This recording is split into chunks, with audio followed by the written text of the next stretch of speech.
የዓመታት ቴራፒ በ60 ሰከንድ። ምናልባት ዛሬ የምትሰማው አንድ ሐሳብ የዓመታት ሸክምህን ሊያቀል ይችላል። ይህን 60 ሰከንድ በጥንቃቄ ስማ። ምናልባት የምትፈልገው መልስ እዚህ ውስጥ ሊኖር ይችላል። አንደኛ፣ ሁሉንም ሰው ማስደሰት አትችልም። አንተ ጥሩ ነገር ብታደርግም የሚወድህ ይኖራል፣ የማይወድህም ይኖራል። ሕይወትህን በሰዎች ላይ አትገንባ። ሁለተኛ፣ ያለፈውን መቀየር አትችልም፣ ነገር ግን ዛሬን መቀየር ትችላለህ። ትናንት ያደረግከው ስህተት የዛሬ ማንነትን መወሰን የለበትም። ከስህተት ተማር፣ ግን በዛ ነገር ውስጥ አትኑር። ሶስተኛ፣ ሰዎችን መቀየር ላይ ጉልበትን አታባክ።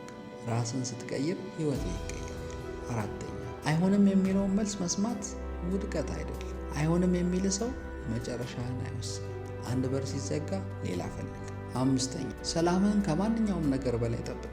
ገንዘብ እንደገና ማግኘት ትችላለህ፣ ግን የተሰበረ የውስጥ ሰላም መመለስ ቀላል አይደለም።